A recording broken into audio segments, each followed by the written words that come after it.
Pagi itu di Bandung, langit biru cerah berpadu dengan hawa sejuk yang menyegarkan. Pak Arif, seorang ayah dua anak berusia 40-an, sedang menyapu dedaunan kering yang berserakan di halaman belakang rumah barunya. Rumah tua bergaya kolonial ini ia beli 6 bulan lalu dari Pak Salim, pensiunan pegawai bank yang pindah ke Jakarta. Saat menyapu mendekati dinding belakang rumah, tepat di batas tanah kosong tetangga, hidungnya tiba-tiba mengerut.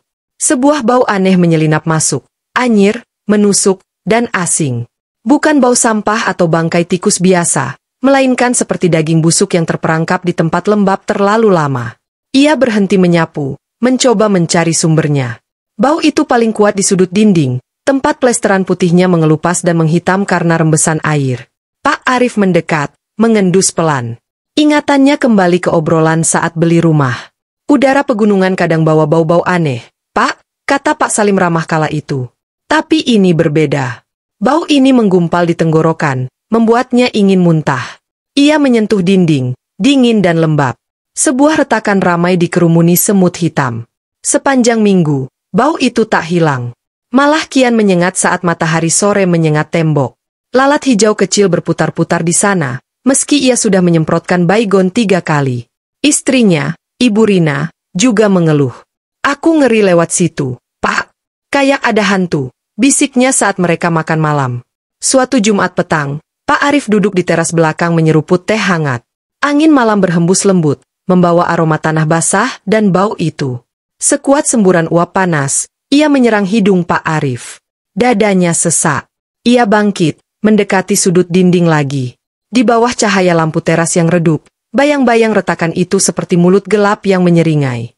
Perasaan ngeri yang ia pendam selama ini meledak. Buh! Panggilnya, suara gemetar. Ibu Rina muncul di pintu, wajahnya pucat. Kita harus lapor polisi, kata Pak Arif, menunjuk dinding. Bau ini bukan salah angin gunung. Ini bau kematian. Ibu Rina memegang dadanya, napasnya tersendat. Aku juga merasakan ada yang salah sejak hari pertama.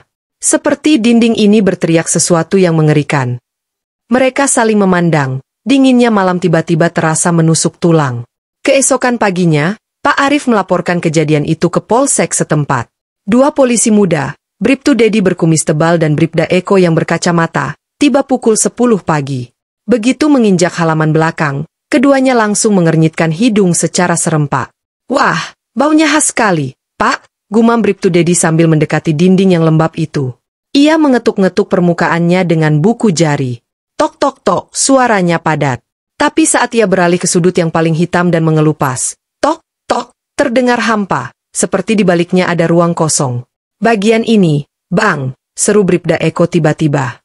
Ia menyorotkan senter keretakan vertikal sepanjang 0,5 meter. Plesterannya lebih kasar dan warnanya lebih muda. Kayak, ditambal buru-buru. Matanya tajam meneliti perbedaan tekstur yang nyaris tak terlihat. Dengan izin Pak Arif, Bribtu Dedi mengeluarkan palu dan pahat kecil dari tas alat. Krek, krek, suara pecahan plesteran berhamburan. Ibu Rina yang mengintip dari jendela dapur menutup mulutnya, wajahnya pucat bagai lilin. Sedikit demi sedikit, lubang selebar kepalan tangan terbuka. Bau menyengat itu meledak keluar seperti roh jahat yang terbebas. Bau anyir bercampur tanah basah dan sesuatu yang manis membusuk membuat Pak Arif mual dan mundur terhuyung. Bribda Eko nyaris muntah. Tapi ia nekat menyorotkan senternya ke dalam lubang. Cahaya kuning itu menangkap sepotong kain jeans robek, menempel pada sesuatu yang pucat kehijauan dan berbentuk seperti lengan manusia. Mayat, teriaknya. Suaranya pecah ketakutan. Ia tersungkur ke belakang, tangan gemetar menunjuk lubang. Tak sampai 30 menit, rumah itu berubah jadi TKP. Mobil polisi berderet di depan pagar, lampu rotornya berkedip merah biru memecah ketenangan kampung. Warga berkerumun, berbisik-bisik penuh rasa ngeri. Petugas forensik berseragam putih datang membawa tas hitam besar. Dengan hati-hati, mereka membongkar dinding itu. Di balik lapisan bata yang renggang, terbaring sesosok tubuh terbungkus terpal plastik biru yang sudah lapuk dan penuh tanah. Sebagian wajahnya yang membusuk masih menyisakan gumpalan rambut hitam kusut. Seorang petugas mengangkat kantong mayat hitam. Suara resletingnya zizip, bergema menyeramkan di keheningan. Pak Arif memeluk istrinya erat-erat. Tubuh Ibu Rina gemetar hebat, air matanya menetes bisu. Mohon Bapak dan Ibu menunggu di ruang tamu, kata seorang polisi dengan suara datar namun tegas. Kami perlu keterangan singkat. Saat mereka berbalik, pandangan Pak Arif tertumbuk pada cincin emas tipis yang berkilau lemah di jari kelingking mayat itu, seperti bisikan terakhir dari balik kubur tembok. Mayat itu dibawa ke kamar mayat untuk autopsi, sementara rumah Pak Arif disegel sebagai TKP. Kasus ini langsung diambil alih Satreskrim Polres dipimpin AKP Bayu, perwira berusia 50-an dengan tatapan dingin bak elang dan bekas luka sayat di pelipis kiri. Ia memeriksa dinding bongkaran, menyentuh plesteran yang kasar. Pembunuh ini cerdas, gumamnya pada tim. Dia paham konstruksi. Tembok ini dibangun ulang dengan rapi, kecuali satu titik ini. Jarinya menunjuk tambalan semen yang gagal menyamarkan bau. Hasil visum keluar 24 jam kemudian. Korban lelaki, 35-40 tahun, meninggal 152 tahun lalu akibat pukulan tumpul berat di pelipis, diduga palu atau gagang kapak. Barang bukti kunci. Cincin emas tipis di jari kelingkingnya, bertuliskan huruf D, kecil di bagian dalam. Penyelidikan dimulai dari sejarah rumah. Catatan notaris menunjukkan pemilik sebelumnya, Salim Wijaya, pensiunan bank yang pindah ke Jakarta setahun lalu. Foto Salim, wajah bulat, berkacamata, senyum ramah, seolah bertolak belakang dengan kekejian di balik temboknya. Tim menyisir lingkungan. Seorang tetangga tua, Mbah Surti, 72, ingat satu malam mengerikan. Aku terbangun sekitar pukul 2 pagi, katanya sambil memegang tongkat kayu bergetar. Suara teriakan dari rumah Pak Salim, jangan paksa aku. Lalu brak, seperti kaca pecah dan hening. Keesokan paginya, Salim terlihat menyapu pecahan kaca di teras. Dia bilang gelas jatuh. Tapi matanya bengkak, dan tangannya ada goresan darah kering. Petunjuk lain datang dari cincin itu. Seorang tukang emas tua di pasar Kosambi mengenalinya. Ini cincin pesanan khusus, ujarnya di depan polisi, kacamata membesar di ujung hidungnya. Dibuat November 2 tahun lalu. Yang pesan ya ini Pak Salim. Ia mengangguk mantap melihat foto. Katanya hadiah buat anaknya, Dito. Tapi huruf D, ini, ia menggeleng. Gaya tulisannya bukan untuk anak muda. Saat tim forensik memeriksa ulang TKP, sesuatu yang kecil terlewat, sepotong plastik tipis berwarna merah muda, nyaris menyatu dengan semen di dasar lubang mayat. AKP Bayu mengangkatnya dengan pinset. Ini bukan sampah biasa, bisiknya.